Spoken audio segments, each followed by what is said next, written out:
Our next speaker is also a friend and a colleague, Dr.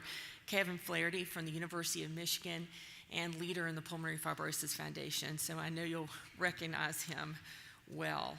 Kevin, thank you.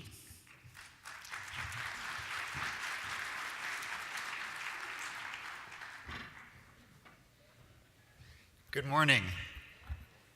I also want to thank the Foundation and the organizing committee for putting on such a wonderful summit. It's a privilege and an honor for me to come here this morning and give you an update on things that you've heard somewhat about earlier through yesterday and the day before, and that's the Care Center Network and the registry.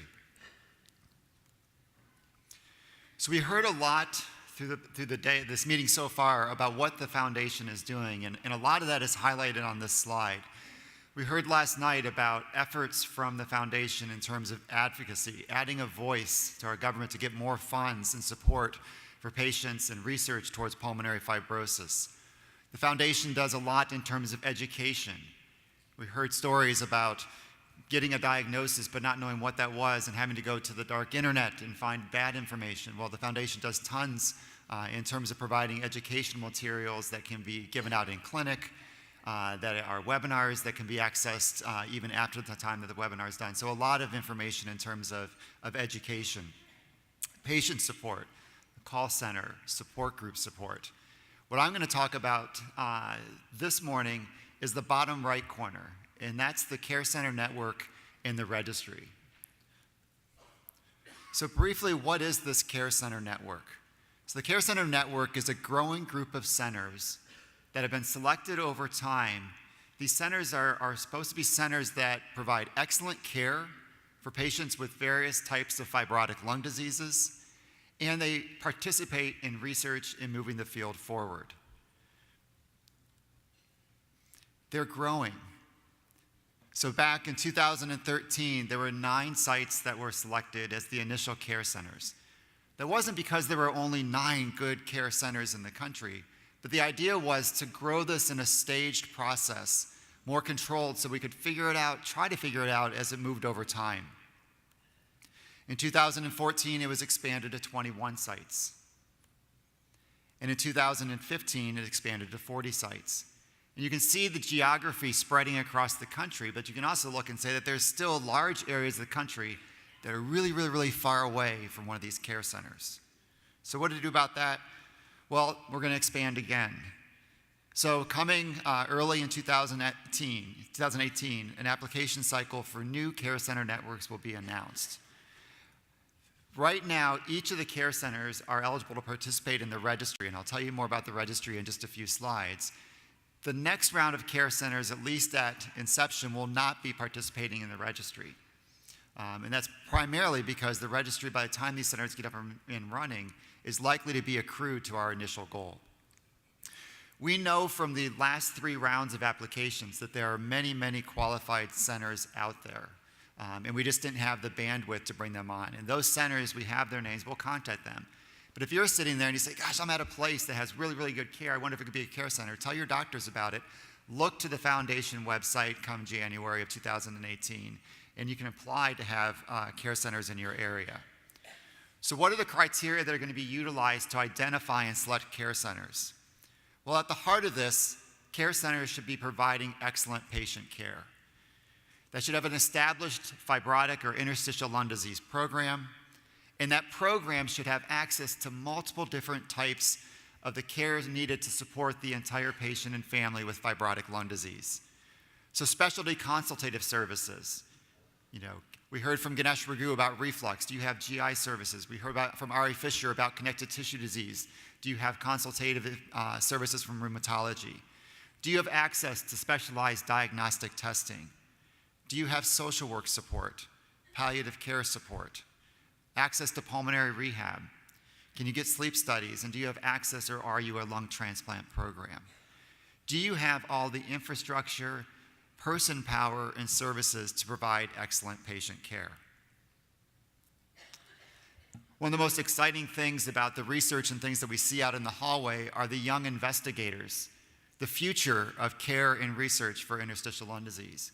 We want care center network centers to be involved in training those that will study and care for patients with interstitial lung disease. We want centers that are involved in patient research. That may be the basic pathobiology of cells and genes, or it may be participating in surveys or enrolling patients in clinical trials. But the care centers should be participating in research. They should be a part of or affiliated with a support group and really be able to participate in the Pulmonary Fibrosis Foundation programs and with the other care centers to move things forward. As David Lederer said at a meeting on Thursday, the care center networks are really an opportunity. They're an opportunity to partner with the foundation and to partner with each other to move the care and the understanding of interstitial lung diseases forward. An example of that came from a CCN meeting last November, almost exactly 1 year ago today. All the site investigators and the coordinators met in Chicago. We talked about the care center network. And as people started to talk, they said, there are things that we can do as care centers, because we don't have enough work to do already, but these are important problems that we should work together and try to figure out. And at 7 o'clock yesterday and today, working groups around these topics have been meeting to try to move these topics forward.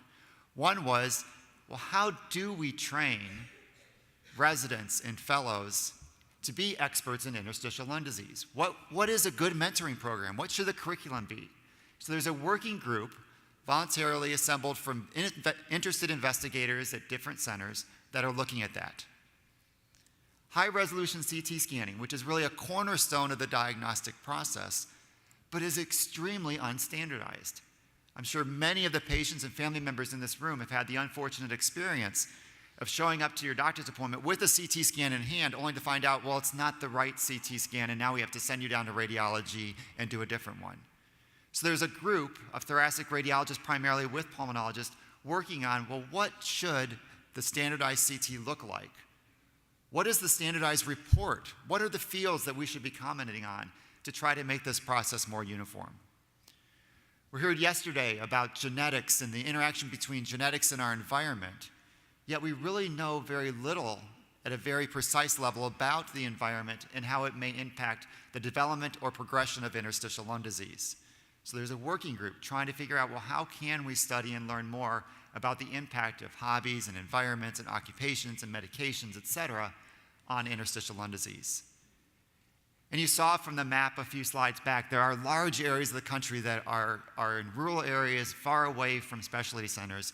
How can we reach out to those areas remotely to provide care for those patients? So just an example of putting very, very passionate people that care about interstitial lung disease in the patients in a room together, and these things start to happen and move forward, and to me it's extremely exciting to be a part of that. I'm going to shift gears for the last part of my talk and give you an update on the registry. So you've heard some of these data yesterday, and I'll give you perhaps a little bit more granular look at the registry over the next few minutes. So what is a registry? Simply, it's a collection of information about individuals, usually focused around a specific diagnosis or condition. The Pulmonary Fibrosis Foundation Registry is looking at patients with broad types of fibrotic lung disease. We heard in the last talk about pragmatic research. We can think of the registry as a different type of research study. It's an observational study. Patients that meet inclusion criteria come to a care center. They're told about the registry, and they sign an informed consent document that basically says, as you receive care through the course of your disease, we're going to collect things that are done to you. We're going to collect your lung function, and we're going to collect some questionnaires about how you feel in terms of cough and quality of life. But basically, we're not going to prescribe your care. You're going to get the care that's usual as you would be gotten, even if you weren't in this registry. But we're going to collect that information, and we're going to pool that information with thousands of other people around the country to try to learn. That's different than a clinical trial. A clinical trial may be testing a new drug. And so the inclusion criteria are very, very specific, but may not be generalizable to the general population. The care prescribed in that clinical trial is very prescribed or protocolized. You come in at certain intervals, and at those intervals, you will have this testing done. It's very, very, very protocolized. So registries have strengths and weaknesses. And some of the strengths of the registry is it really gives us an opportunity to look at kind of real-world care. And we can compare what we see in the real-world registry experience to what we think we learned in clinical trials. We can generate new hypotheses and new studies. So there were several registry goals that were set down when the registry was being conceptualized a few years ago. One was to create a cohort of well-characterized patients with interstitial lung disease that we could participate in research. We wanted to collect information on patient-reported outcomes. And so patients in the registry fill out 4 questionnaires: a general quality of life questionnaire, a cough questionnaire, a fatigue scale, and a shortness of breath scale. Because the care is happening at care centers, unprescribed by a clinical protocol, we'll have the opportunity to look at care patterns in different areas. So we heard Dr. Ragu talk yesterday about his passion for gastroesophageal reflux disease. Patients seen at his center likely have aggressive workups and treatment that may be different from other centers. We can look at that in the registry and say, well, does that seem to be associated with different outcomes? We can't prove those outcomes in the registry, but we can generate hypotheses that we may be able to then move forward and test. And then lastly, facilitate the speed of clinical research. Patients that are in the registry have the option. There's a checkbox on the consent that says, hey, I'm interested in participating in other studies, and when other clinical trials or studies come through your care center, will you call me and tell me? That's not going to come from the foundation. That's going to come from the care center. Your doctors at care center, they know what studies are going on at your site. But participants in the registry that get permission, we can very quickly go through the registry, see which patients might meet inclusion criteria, and then if they've given permission, contact them to tell them about a study that they might be interested in. Don't have to participate, but they might be very interested. So those were the goals of the registry when it was initiated. What are the inclusion criteria? Pretty broad. So an adult, 18 years of older, understand and give your permission, or called informed consent. You have to have a diagnosis of interstitial lung disease or fibrotic lung disease that's made at a care center that included a history and physical exam, pulmonary function testing, and a CT scan at a minimum. It's not uncommon to have different types of lung disease at the same time. You may have some fibrosis and also a history of asthma. In patients that have more than one lung disease, we want interstitial lung disease to be the primary pulmonary problem, so we can study that and not other conditions. And we're very interested not just in baseline information, but longitudinal data. So we want patients to enroll in care center registries if some of your longitudinal care is going to be there, so we can see how things happen over time. There are a few diseases listed on the slide that are not eligible for the registry, primarily because they have other forms of registries of support that are already targeting those diseases. So I mentioned, but what are we collecting? We're collecting demographic information. We're collecting the CT scans. So we're going to be able to anonymize, take out the identifying information, just leave behind the raw radiographic images and centrally upload those for study. I mentioned the patient-reported outcomes about cough, shortness of breath, fatigue, quality of life, and then medical events. So this slide captures those elements in a little bit more detail. So demographics, how old are you? Males versus females, simple things like that. Medical history. Do you have a diagnosis of sleep apnea? Do you have gastroesophageal reflux disease? Do you have a history of coronary artery disease? What other things are going on in the background of your interstitial lung disease? We heard a lot about the problems with getting a quick and accurate diagnosis of pulmonary fibrosis. Last night, 7 years of symptoms, three hospitals to finally get a diagnosis. And at the time the diagnosis was made, you were eligible for a lung transplant. So we're collecting a lot of information through the care center networks and the registry about that diagnostic process. How many CTs are you getting? Did you get a lung biopsy? How long have you had symptoms? Those types of things, so we can try to figure out what is the best diagnostic pathway for interstitial lung disease. Lung function, what happens over time. What therapies are you on?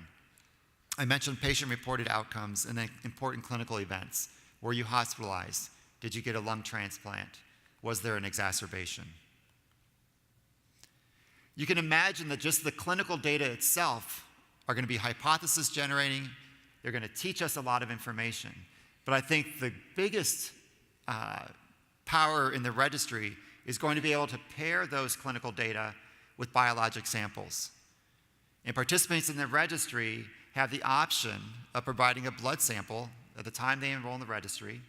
That sample is then processed, centralized, and those aliquots from those samples of thousands of patients with interstitial lung disease will be available for researchers to try to study biomarkers, try to help us understand this disease. Can we predict disease behavior? Can we predict response to therapy?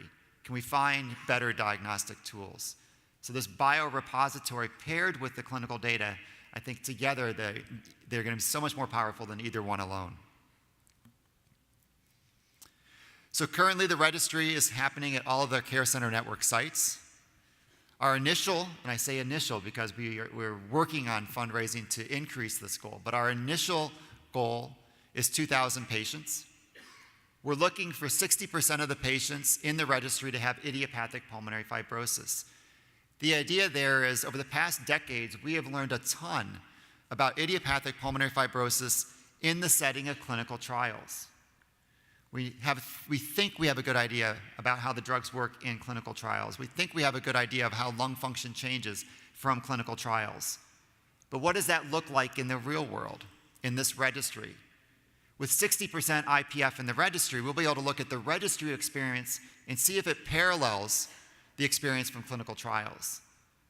But then even more exciting to me are the 40% of non-IPF interstitial lung diseases that also progress, that also decrease quality of life and shorten quantity of life. We'll be able to look at what we know from IPF outside and within the registry and try to apply that so we can learn about other types of fibrotic lung disease, not just idiopathic pulmonary fibrosis. People can have the diagnosis at any time. This is not just you have a new diagnosis and get into the registry. And as long as you're willing to let us follow you in the registry, we're going to keep collecting your data. So there are a lot of important and unique aspects to the Foundation's registry. It's nationwide. I mentioned that allows us to hopefully understand things about what we call benchmarking or how care is provided. It may also give us hints about geography or environmental exposures. Does ILD behave differently in the Southwest compared to the Northeast?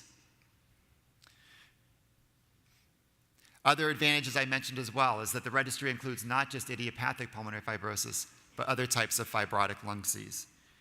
And 2,000 patients is a lot. We certainly want more than that, but hopefully the large number of data points in this registry will allow us to really draw firm conclusions, or where we can't draw firm conclusions, formulate very precise hypotheses that we can efficiently study. So how are we doing? Let me give you a snapshot of what the registry looks like at the end of October. So the project started 2 years ago, just under 2 years ago. The first patient was enrolled on March 29, 2016, and the enrollment target for 2,000 patients was estimated to be June 4, 2018. So how's it looking so far? Well, overall enrollment, we projected to have about 1,300 patients. Well, it's over 1,500 now.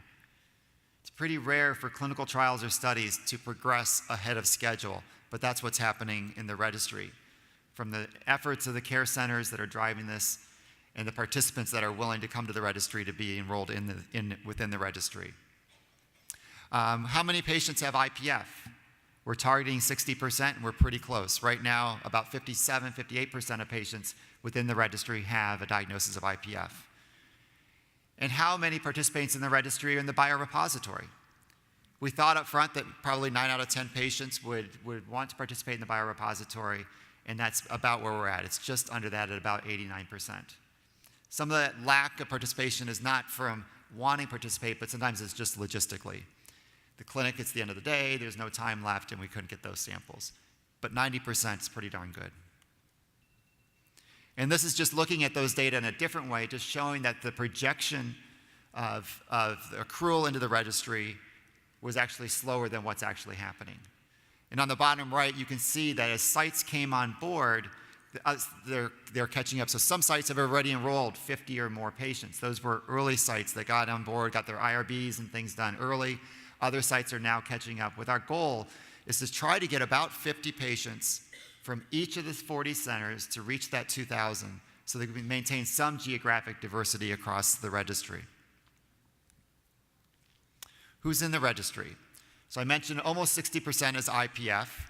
The other idiopathic lung diseases like nonspecific interstitial pneumonia make up the rest of those idiopathic interstitial pneumonias. But outside of IPF or idiopathic interstitial pneumonias, about 1 in 5 participants in the registry have an associated autoimmune disease. That may be rheumatoid arthritis or systemic sclerosis. But we'll be able to look at those patients compared to idiopathic pulmonary fibrosis. About 1 in 10 patients have chronic hypersensitivity pneumonia, an allergic fibrotic reaction to the lungs, and smaller amounts of things like occupational lung disease or drug-induced lung disease. What type of data can we start to look at?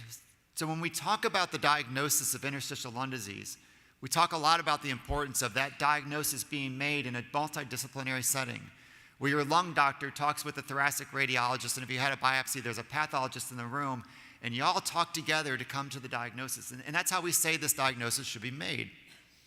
We've never proven that it affects outcomes or care, but that's what we say. So I actually would have thought that through the care centers that, boy, a very, very high percentage of patients in the registry would have a diagnosis in that setting.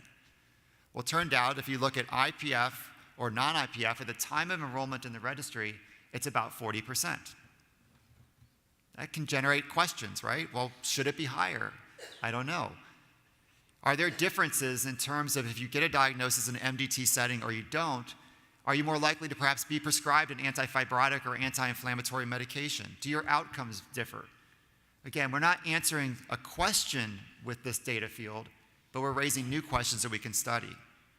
If we find out that having your diagnosis made in an MDT setting actually matters, it improves outcomes, we can then use those data to benchmark and report back to sites and say, hey, do you realize that there's 1 in 5 patients at your site that didn't get discussed at a conference, and that's really important? And your site compared to the rest of the care centers, you're in the bottom half. You better step it up. I think those are some of the examples that we hope to move forward with the data from the registry. About a third of patients have a lung biopsy, very few have transbronchial, and cryobiopsy is not a commonplace, at least at this point across the network. What are some of the demographic characteristics? They're here. It's just showing here very simple comparisons between idiopathic pulmonary fibrosis and non-IPF, smoking histories, and lung function. Again, just giving an idea of these fields that are in the registry. What about comorbidities? So about 2/3 of patients with IPF, which is actually higher than non-IPF, have reflux. Sleep apnea, as reported in the registry, is only about 1 in 4. But hearing Lisa talk about sleep apnea and pulmonary fibrosis, maybe that's higher. Maybe we're not asking the right questions. Maybe we need to look harder and identify if sleep apnea is actually present in our patients with interstitial lung disease. Because at baseline, only 1 in 4 patients have a diagnosis of sleep apnea. Depression and anxiety. We don't talk about that a lot, but yet 1 in 5 of the patients in the registry have depression and or anxiety as one of their comorbidities. It's something that they're struggling with along with the interstitial lung disease. Should we be talking more about that? Should we be targeting that and studying that further in the context of interstitial lung disease? Coronary artery disease. It's more common in IPF than non-IPF. Does that tell us something about the pathobiology? What about medical therapy? So Jim Kiley highlighted yesterday the IPF net studies, the third study, the Panther study, showing that what we have been using as essentially unproven standard of care, immunosuppression and N-acetylcysteine in patients with idiopathic pulmonary fibrosis, didn't just not work, it was harmful. It resulted in more hospitalizations, higher mortality rates.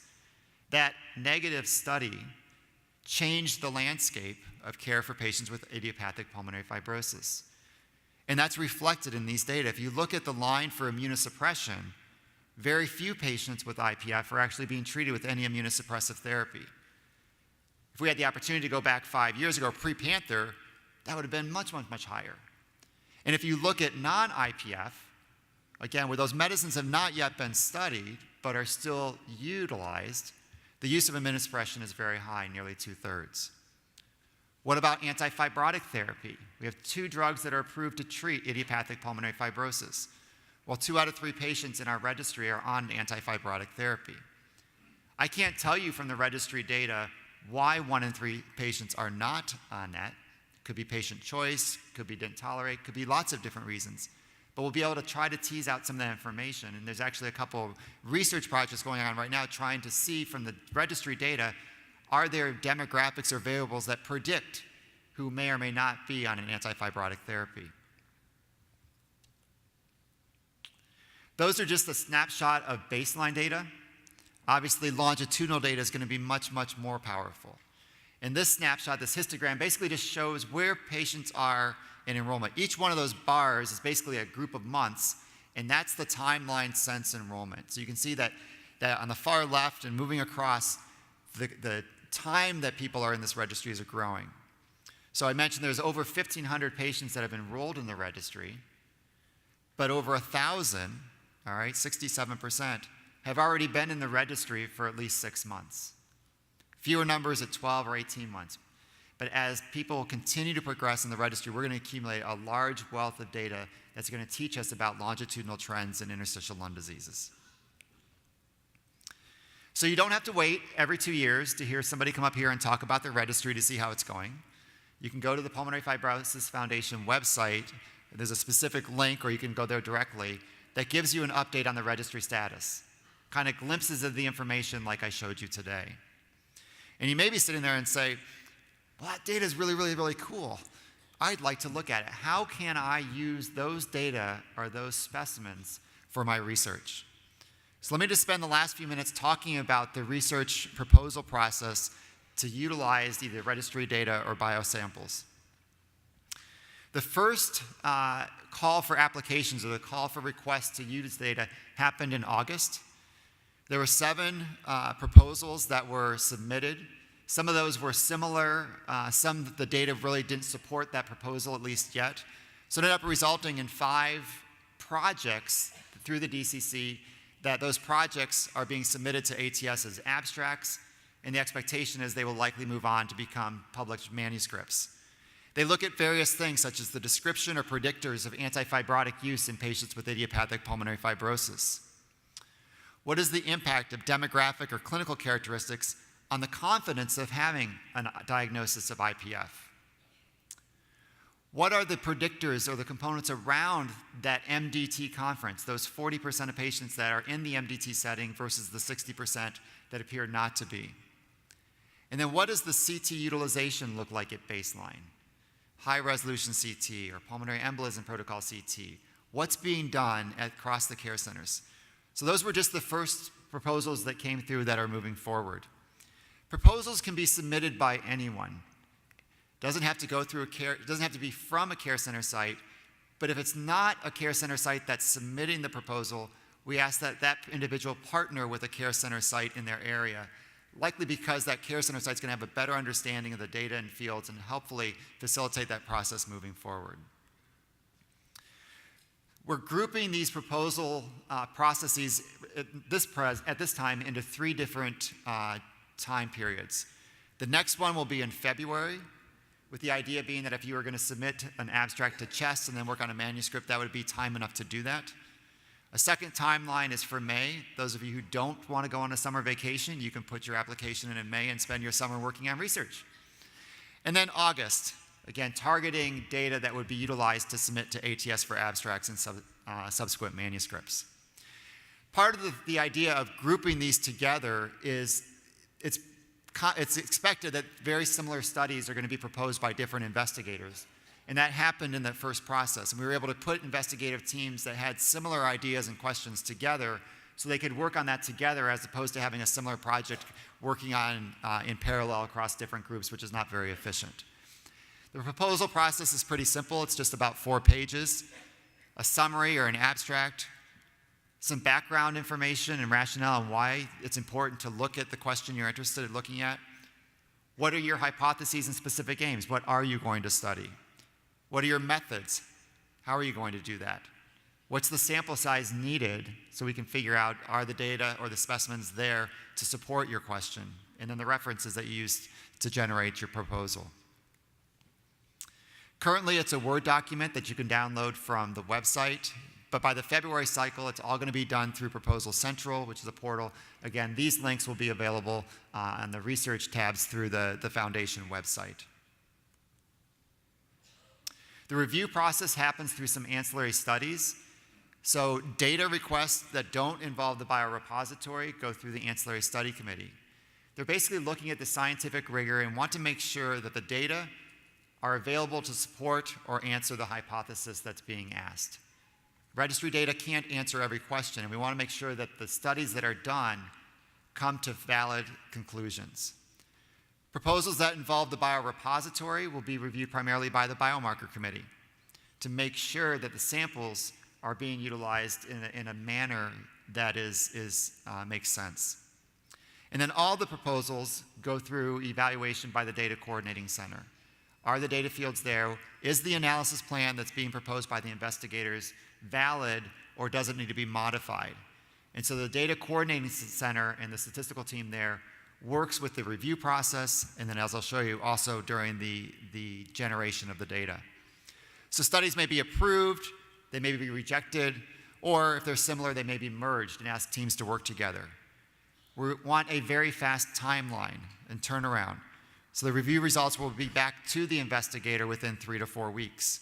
If your study is approved, very quickly you're going to get an email and a call and set up a time to talk with the Data Coordinating Center to better refine what your analysis plan is. And if your proposal lines up with one of the upcoming abstract submissions, you'll have the data and the results within 2 weeks before that deadline so you can get that abstract submitted. And you may sit back and say, well, that's really, really great, but I've got these great questions, but I just have no ability to do that because I need some funds or some times to be able to do that. Well, that's on this slide as well. So as you know, the Pulmonary Fibrosis Foundation is very, very involved in supporting research. Supporting research that oftentimes leads to bigger grants, bigger NIH funding, and results in millions of dollars of downstream research investment. So 2 of the awards, and I mentioned this on this slide because the deadline's coming up, are Junior Investigator Awards or Established Investigator Awards. The deadline for the letter of intent is the end of this month. So as you've networked, as you've looked at abstracts, if you've thought of new questions and grants that you think should be answered through these mechanisms, there's a couple weeks left to put in an application for the next round of grant support. And then lastly, just to keep your eye on the ball and to look, there's also a grant that's being developed, and the announcement will be early in 2018 as to what the criteria are. But as a little teaser, there will be a grant along the magnitude of either $50,000 or 2 $25,000 awards that will be targeted toward projects that specifically use either the Care Center Network or the registry and biospecimens that are associated with it. So yet another example of an opportunity for research funding to move forward. So I will stop there. Again, I'm thankful to the coordinators for letting me come and talk about the network and the registry, and look forward to answering your questions as we get to the panel in a little bit. Thank you very much.